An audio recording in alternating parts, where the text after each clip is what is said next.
津賀池バックカントリー、雪崩発生しました。詳細レポートしますので、最後までご覧ください。はい、津賀池高原スキー場のバックカントリー、天狗原からさらに登った白馬乗鞍岳の山頂まで行ってきました。正確に言うと山頂じゃないんですけども、その一個手前のピークって感じですかね。ほとんどの人はそこ行くんで。はい、白馬乗鞍岳の東斜面で雪崩が発生しました。詳しくこの後紹介します。はい、本日のコースを紹介します。はい、これが、ロープウェイですね。これがロープウェイ。で、これがロープウェイの山頂駅。はい、ロープウェイっていうのは、これ津賀池のスキー場の中にあるゴンドラの山頂から、春、夏、秋だけ運行する、もう一個ロープウェイがあるんですね。ゴンドラの山頂からさらにもう一個上に上がるロープウェイの登ってきた山頂駅ですね。はい。ここから、これですね、ハイクアップして、大体この辺、天狗原っていうんですかね、この辺、天狗原まで来て、そこからさらに登って、乗鞍岳の山頂に来ました。乗鞍岳はこっちなんですけども、ここに行ってそこを滑る人は、いないですね。いや、ちょっといるかもしれないです。で、ここは危ない、ちょっと急すぎて危ないので、普通はこの辺ですかね、こんな感じで滑る人が多い感じですね。はい、乗鞍岳の1個手前のピークの山頂から滑ってきた感じです。はい。結論から言うと、はい。この辺ですね、ロープウェイの山頂駅から、いわゆる天狗原。ここは初心者向けです。そんな難しくないですね。はい。ちょっとここのハイクアップがジグ切らないといけないんですが、それ除くと、全然危なくないですね。簡単です。はい。ところが、ここが難しいですね。ここは、スキーのシールだけでは登れないですね。自分は、スキーアイゼンをつけました。先週ですね。先週は英語と日本語の、ちゃんぽんというか、バイリンガルで出したんですけど、そこの時は、途中敗退してますね。多分この辺で敗退して、シールつけたまま降りました。今日はスキーアイゼンをつけました。はい、他、シートラーゲン、リュックサックに、スキーを背負って、スキーブーツにアイゼンをつけて登る方もいるみたいですね。でも、クトーのが楽だと思います。はい。この後、順番に紹介していきます。はい。これ第2駐車場ですね。はい。今日は朝5時、東京のマンション朝5時に起きて、9時、もう10時近くですね。10時近くに到着になっちゃったので、第1駐車場は満車でした。はい。これ歩いてきてますね。第2駐車場から延々歩いて、今左側にあったのがコンビニですね。はい。結構歩きます。はい。これでやっとチケットブースに来ました。はい。ゴンドラ乗ってロープウェイなんですが、バックカントリーの場合は、チケットか、ロープウェイと、ゴンドラのチケット買うときに、登山届が必要です。それの書き方は、前回の動画に詳しく説明してますので、下にリンク貼っときますので、そちらご覧ください。これ山頂の津賀第2ですね。山頂のリフト乗ってます。はい。これ山頂ゲレンデですね。別にここ滑らなくても、ゴンドラの終点からちょっと歩けば、ロープウェイの駅に行けるんですけど、せっかくなんで一回滑ってます。はい、山頂シャバ行きですけど、ここはまあ滑れますね。もう、下の方はもうぐっちゃぐちゃでもうダメなんですけど、さすが山頂ですね。標高あるので、普通に滑れますね。って感じです。で、真正面にあるのが、ロープウェイの山麓駅になります。そこに向かってます。今の時期、ロープウェイは1時間に2本ですね。毎正時と毎30分。2本しかないので、タイミング逃すと、結構、待ちますね。待ちますけど、我々の場合、スキーにシールとかつけてれば、暇潰れるって感じですね。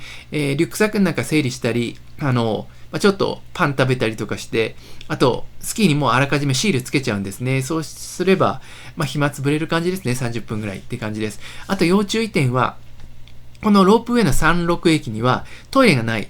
トイレはあっちのゴンドラの駅の方ですかね。津賀キッチンっていうレストランですかね。レストハウス。あそこに行かないといけないです。今、時刻表見えてましたね。1時間に2本だけです。はい、ゴンドラじゃない。ロープウェイ乗りました。今見えてたのが山頂ゲレンですね。はい。で、これがちょうどなんですが、登ってる方向ですね。正面に見えてるのが、見えてないかな。林道ですよね。並行して走ってる林道。ロープウェイが営業してないときは、その林道をハイクアップするのが、普通って感じですかね。一番早いですからね、林道を通るのが。はい。これが今滑った山頂ゲレンデですかね。バンクドスラロームとかもできてる感じです。はい。こんな感じですかね。今すれ違いました。で、後で、このロープウェイの真下あたりの森の中を滑れます。ここ全然滑れますね。そんなに急斜面じゃないので。ただし、ロープウェイからあんま離れた方向に行っちゃうと、ちょっと帰ってくるのが難しいかもしれないです。はい、これで、ロープウェイ降りました。はい、ロープウェイの山頂駅については前回の動画で詳しく説明しています。自動販売機とトイレがあります。山頂はそうですね、設備がいいんですよね。トイレもありますからね。はい、これが山頂駅ですかね。今、ハイクアップしてます。これで、成城学園小屋が右にあるところですね。はい。このロープウェイが営業してない12月、1月、2月は、その林道から来て、成城学園小屋のとこからこう上がってきて、ここの尾根に来るんですね。はい。ですね。このすぐ下が林道っていうことですね。林道経由でハイクアップする場合はそっちから来ます。で、ここの尾根を上がってきます。時間はだいたい、天狗原までが1時間。天狗原から白馬乗鞍岳が1時間。トータル2時間って感じですね。はい。こんな感じで、春のシャバ雪ですね。はい。雪がどのくらい減ったかっていうのが、ちょうど1週間前にも全く同じとこ来てるので、先週の、リンク貼ってある先週の動画も見ていただくと、どのくらい雪が減ってるのかっていうのがわかるかと思います。はい、だいたい今の時刻が12時ぐらいですね。なので、お昼からハイクアップする人は少ないので、人がすごい少ないですね。多分午前中はもっといっぱいいたんじゃないかなと思います。はい、ここは普通にハイクアップできるんですが、だんだん急になってきて、ジグを切って上がっていく感じですかね。ここは結構精神的に大変でしたね。はい。こんな感じですね。雪が結構汚れてますよね。先週来た時はここまで汚れてなかったと思うんですよね。はい、画像比較すると1週間でどのくらい変わってるのかわかると思います。雪の量は今年はたくさん降ったので雪はありますね。はい。このちょうど見えてる右側のところが、いわゆる多分天狗原の、斜面です。ここが一番ポピュラーですよね。ここが一番斜度的にちょうどいいので、滑りやすいんですね。この左側の方行くとちょっと急になるので、別に滑れるんですけど、多分こっちのが、滑ってる人全然多いですね。はい。ジグザグに上がってる感じです。はい。これがもう天狗原の山頂っていうんですかね、まで来た感じです。だいたいここまで、1時間かかってます。1時間っていうのは、ロープウェイの山頂の駅から、このハイクアップ、歩いてる時間が1時間ってことですね。ですので、これ、ロープウェイない時期、つまり12月、1月、2月だと、ここまで来るの結構大変ですよね。多分、林道が1時間ぐらいかかるので、ここまで来るので、1時間1時間の2時間ってことになりますね。もしロープウェイが運行してない時期だと。はい、これが、天狗原から、真正面に見えているのが、白馬乗鞍岳ですね、の方向に、移動しているところです。この辺は平らなんですね、ほとんど。はい。ここはもう本当にお散歩って感じですね。で、正面見えているところが、簡単そうに見えるんですけど、結構、カチカチに凍っちゃってシャドウが急なので、シールでは無理ですね。先週も無理でした。今週は気温が上がったので、いけるかなと思ってたんですが、多分正面に見える3名の方、この人たちは後で見るとわかると思うんですが、途中敗退ですね。シールしか持ってなかったんですね。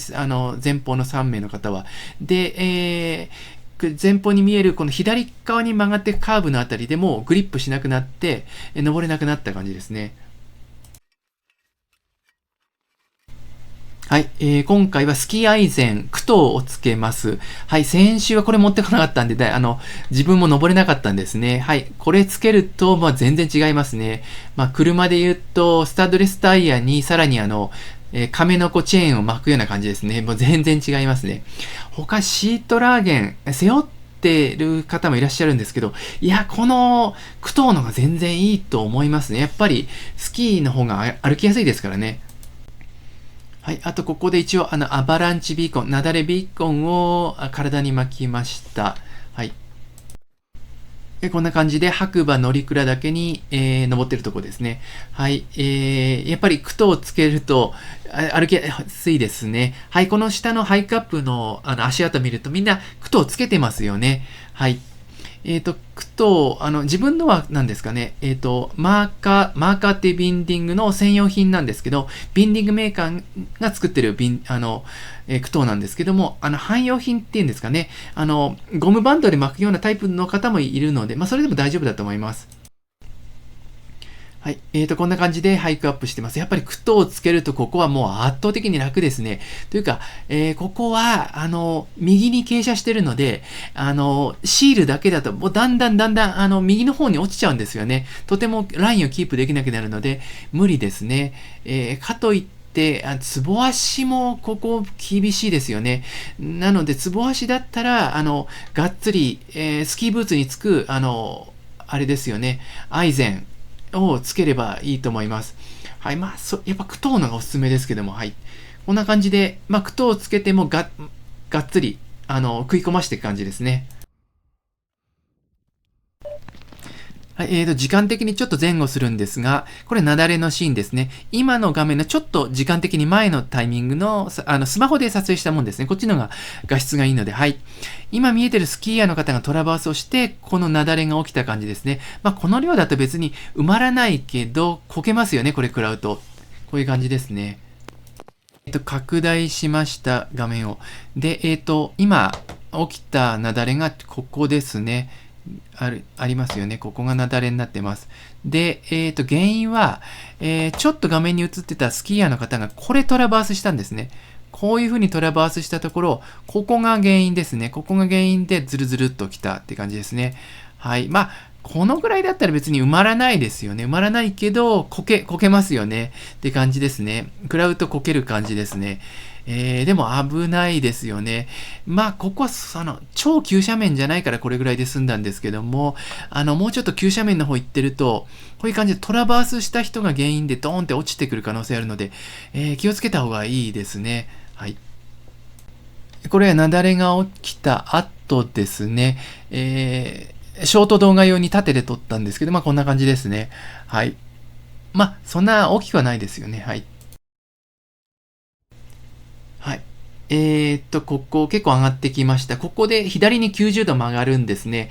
はい。何ですか山回りキックターンってやつですかね。ここ、正直怖かったですね。足震えるぐらい、自分小心者なんで、ここは、滑り落ちたら、板を失うかなって感じの恐怖がありました。まあ、なんとか山回りキックターンできたんですけども、もう、クトをつけてるんですが、足をがっつり食い込ませてゆっくり左にターンしたって感じですね。ここは難しいですね。これ、シートラーゲンだと厳しいですよね。やっぱりここはスキーアイゼンしかないと思いますね。はい。今日は結構緩んできてこの状態なんで、雪がまだ硬い状態だと本当に結構怖いと思いますね。まあ、死にはしないけど、コロコロコロって板が下まで行っちゃうんじゃないかなって感じですよね。もう回収がすごい大変だと思います。はい、ここ左に曲がるのが結構急斜面で、滑るのが怖い感じですね。一歩一歩踏みしめてる感じです。スルスルって滑ると、ほんと怖いですね。なんとかターンできました。結構これ左に傾いてるんですよね。で、傾斜も後ろの方にかなり傾斜してるので、怖いですね。で、この時点で左側見ると、もう、さっき前方にいた方たちがもう全然登ってこれないですよね。ジグ切ってたんですが、もうジグ切ってももう登れるような坂ではないので、ここは、シールでは登れないですね、100%。はい。クトを持ってくるのがベストですね。はい。こんな感じで、クトをつけてもこんな感じで、一歩一歩、食い込ませながら上がっていくって感じですね。はい。ここは自分が今まで来た中で一番難しかったですかね。小倉穂高のハイクアップも、まあ、急なんですけども、こんな凍ってないですかね。やっぱここは標高高いから凍っちゃうんですね。これだけ下界は暑い時期なのに、ここはやっぱダメですね。とてもシールだけじゃ登れない感じですね。はい。ここが一番の難所って感じですかね。ここを越えちゃうと、普通に登れますね。もうスキーアイゼンつけてるから、楽ですよね。がっつり食い込むんで、普通に歩いていく感じですね。はい。この後は、普通に山頂まで行けたって感じです。はい。だんだん、これが、山頂っていうか正確に言うと、白馬乗鞍岳の一個手前のピークって感じですかね。っていう感じです。はい。山頂眺めいいですね。ここでちょっとパン、おやつ食べて滑り始めた感じです。はい。これが白馬乗鞍岳の、一個手前の、2436、2436メートルのピークですね。はい。真正面に見える。あれが本当の白馬乗鞍岳ですけど、あの通りちょっと行くの大変そうですよね。あんま行ってる人いないですよね。はい。ここが、実質的な、スキーヤーにとってのピークって感じですかね。はい。景色もいいですし、ここでいいんじゃないでしょうかって感じですね。はい。夏も来てみたいなって感じですかね。はい。こっちが新潟というか日本海方向って感じですかね。正面日本海が見えてるんですかね。はい。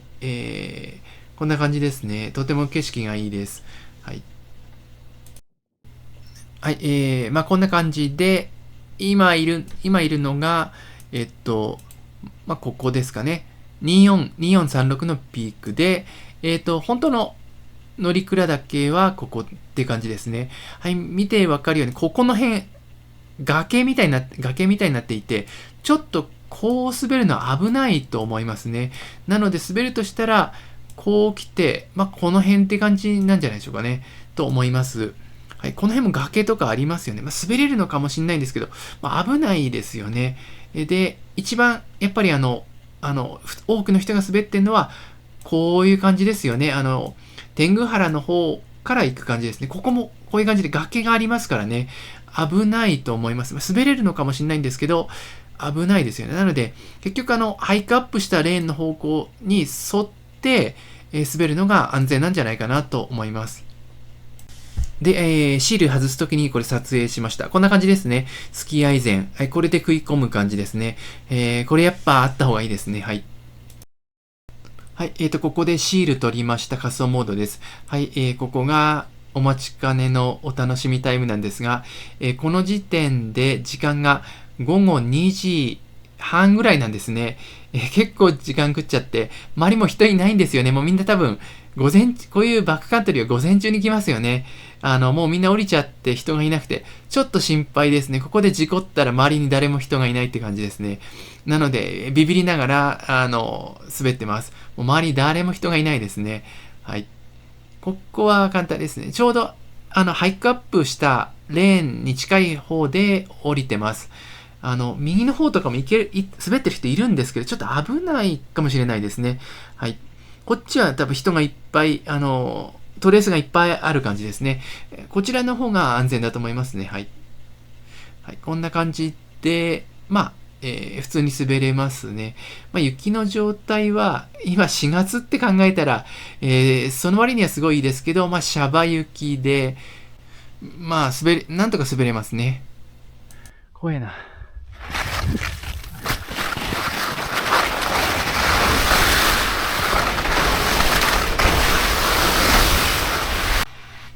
はい、ちょうど正面がさっき雪崩があったとこですね。なのでビビってます。どこ滑ろうかなと。あっちの方僕も滑りたかったんですけど、ちょっと怖いですからね。迷ってます。怖いな。急なんだよね。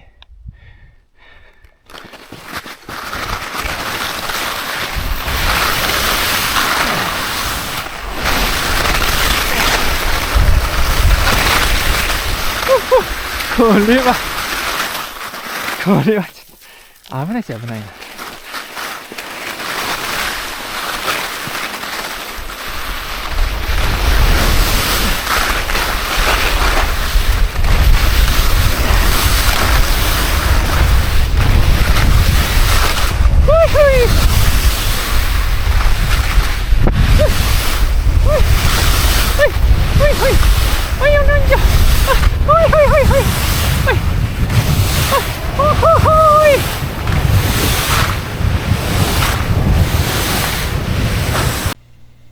こんな感じで、今が4月って考えると最高ですよね。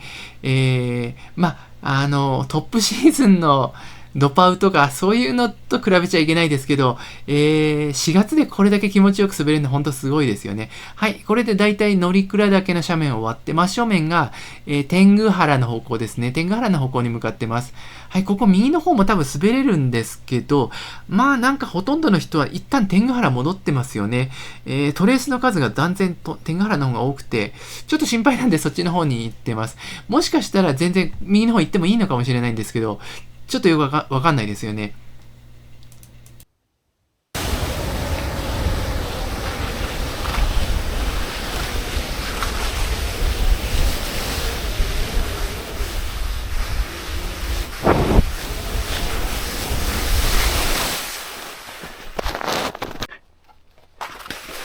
います。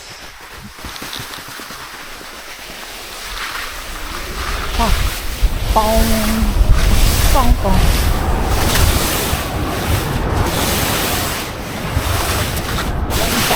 ああ、危ないね。ああ、危ない危ない。こけそう。はい、真っ平らなバーンに見えるんですけど、ところどころ地形が残っていて、ボコンってなってるとこあるんですよね。なので気をつけてないとこけるかもしれないです。ここ緩斜面なんで、こけたとこで何も問題はないですけども、はい。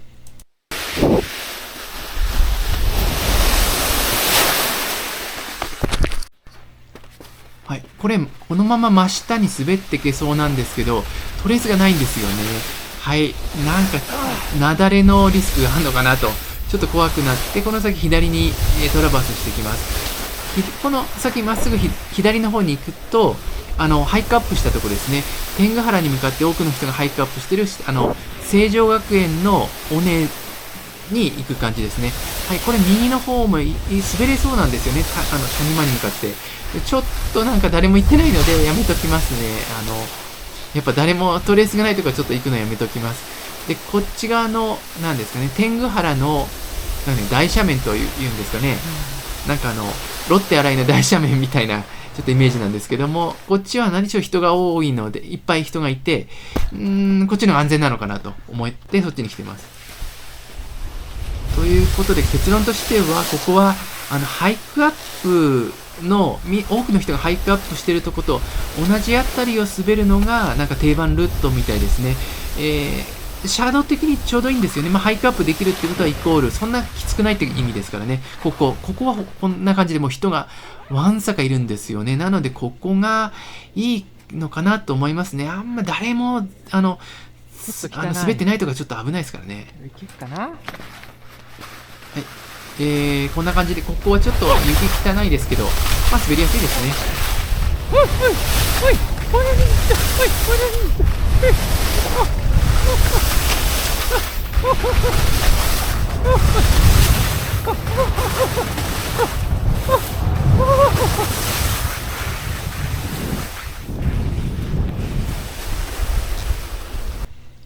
はい、こんな感じですね。これもうまっすぐ行くと、もう自動的に林道に戻るので、道迷いのリスクとか全くないですね。真正面あたりが成城学園小屋っていうところですかね。なので、もう自動的にまっすぐ行くと林道に行くし、これちょっと右の方に行くと、ロープウェイの山頂駅って感じですかね。はい、ここは、地形的に迷うことはないですね。はい、こんな感じで、右のとこに見えてるちょっと盛り上がったところが、朝じゃないや、さっきハイクアップしてきた尾根ですね。成城学園小屋のある、尾根っていうことですね。これ、まっすぐ行くと、本当自動的に林道に戻るので、もうどこ滑っても OK ですね。地面見るとわかるように、もうトレースがもう山のようにある感じですね。はい、これもうちょっとトップシーズンに来たらよかったかなと思うんですけど、トップシーズンはロープウェイやってないですからね、全部上がってこないといけないんですよね。はい、こんな感じで、降りてきました。どこ滑ってもいい感じですね。はい、登ってきたハイクアップのレーンはこの右側の尾根ですね。盛り上がってる尾根でハイクアップしました。はい。これでほぼ合流した感じですかね。ハイクアップしてるレーン、これですね。この盛り上がってる尾根が、定番のハイカップレーンですね。真正面がちょっと見えたのが成城学園小屋。で、ここがあれですね、ロープウェイの山頂。せっかくなんで、はい、ロープウェイの山頂駅のもうちょっと奥の方から滑り始めようと思って、トラバースかけてます。谷間になってますね、ここ。はい。別にどうってことはないんですけども、ここをぐるっと行って、ロープウェイの山頂駅の方に向かってます。はい。ロープウェイの山頂駅ですね。これを越えて、もうちょっと奥の方から滑り始めてみようかなって感じで、ちょっと、はい、これロープウェイの山頂駅ですね。これを越えて、真正面から滑り始めます。はい。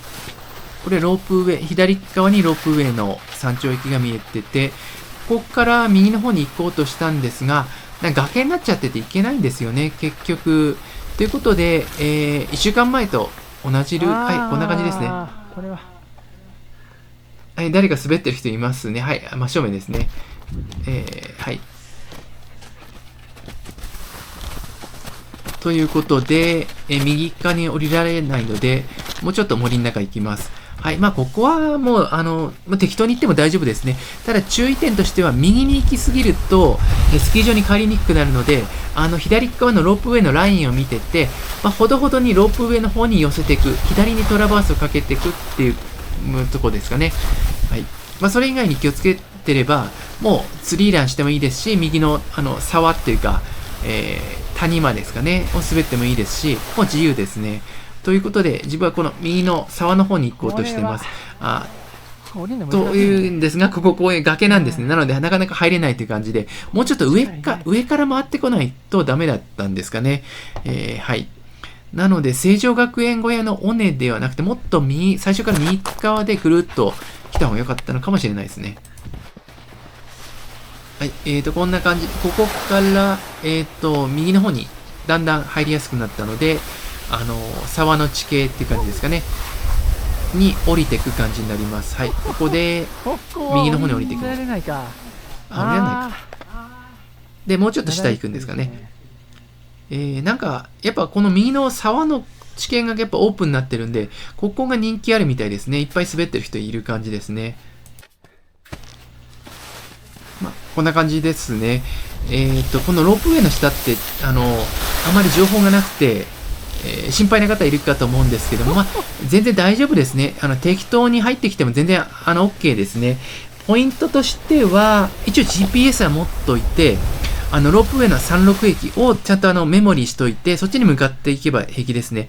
で、この上の方はもう適当に滑っていいんですけど、真ん中辺まで来たら、左にトラバースをかけて、なるべくロープウェイのそのロープのラインの方向に戻った方がいいですね。ここは別に全然いいんですけど、はい、今地図出します。いいですね。の GPS の軌跡です。こんな感じで滑ってきました。山頂駅ですね。山頂駅からはこんな感じで来たんですが、はい。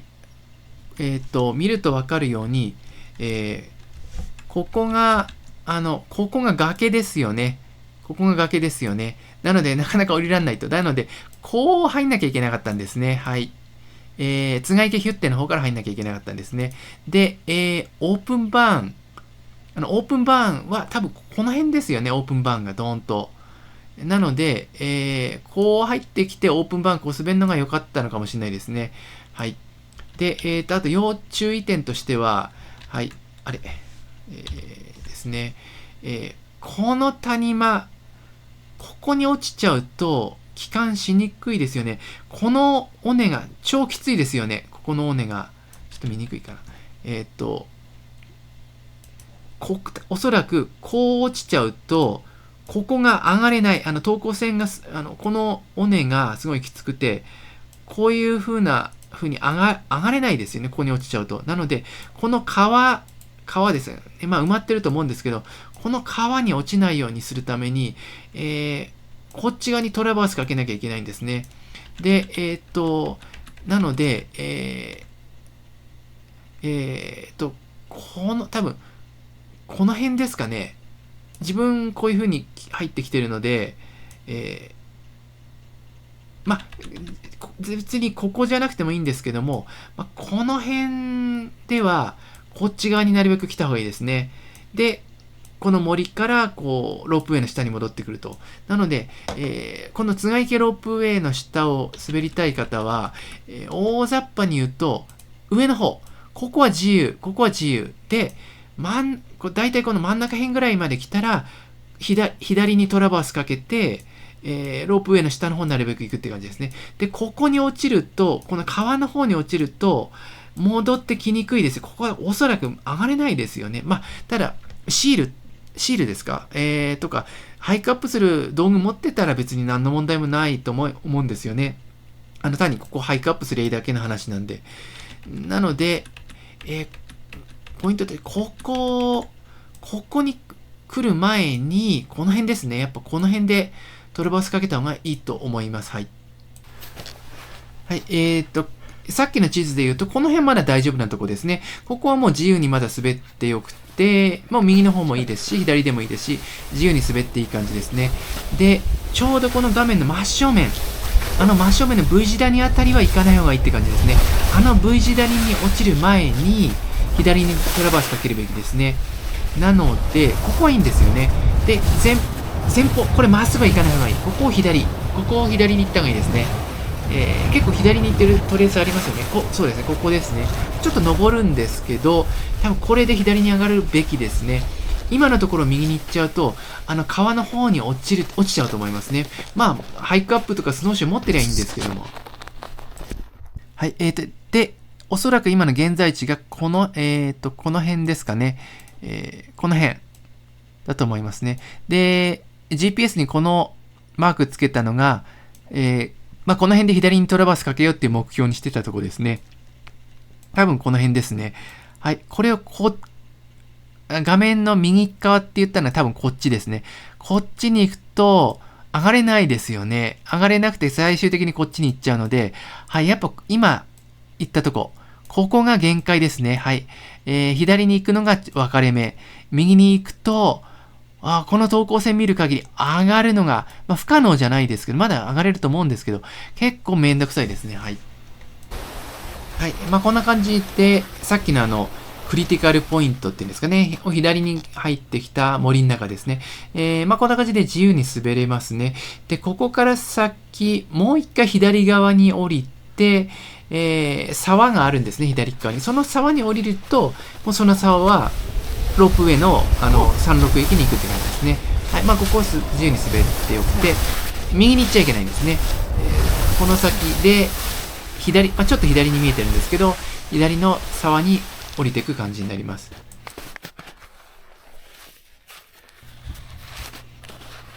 はい。こんな感じですね。これで左に行くのかな。左に行って、はい。ちょうどこの画面の真正面あたりが、ロープウェイの山麓駅って感じです。ここちょっと急に見えるんですけど、なんとか降りられるんで、ここに降りて、沢沿いに行くと、最終的に、ここがちょっときつい。そうです。ちょっとここきついんですけど、別に大丈夫ですね。いけますね。だんだんここまで来ると雪質が悪いんですよね。だんだん上から比べるともう、ぐちゃぐちゃなシャーベットですよね。もうちょっと、1月とか2月に来たかったなと。来年また来るぞって感じですね。はい。はい。こんな感じで、もうこの辺来ると雪質が悪いんですよね。ちょっと怖いかも。もう、踏むとズルズルズルって、雪が流れちゃう感じですよね。はい。いっぱいトレースはあるんですよね。ここが何ですか、ロープウェイに戻る、定番コースって感じなんで、いっぱい人来てますよね。トップシーズンのドパウの時だったら、これ楽しかったかもしれないですね。谷間のとこでふわふわと滑れたと思いますね。はい。これまっすぐ行くと、ロープウェイの方戻ります。ちょっと、単調なんで、ちょっと省略します。ここはちょっと危ないか。はい。こんな感じで最後の方、平らなんですよね。スキーヤーはいいんですけど、スノーボーダーの方はここ大変だと思いますね。ちょっと歩かないといけないと思いますけど、ストック使っても厳しいんじゃないでしょうかね。雪が滑ればいいんですけど、今もう汚くて、滑んないですからね。はい。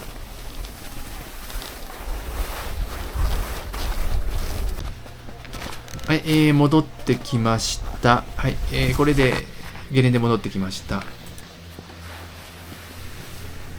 い、こんな感じで、これ半の木コースですかね。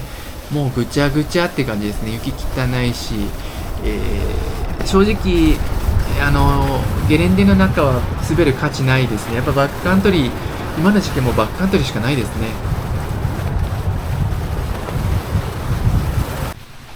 はい。まあこんな感じでぐちゃ雪ですね。はい。やっぱバックカントリー行きたいって感じですね。もうゲレンデの中はもうほんと、もうぐちゃぐちゃ。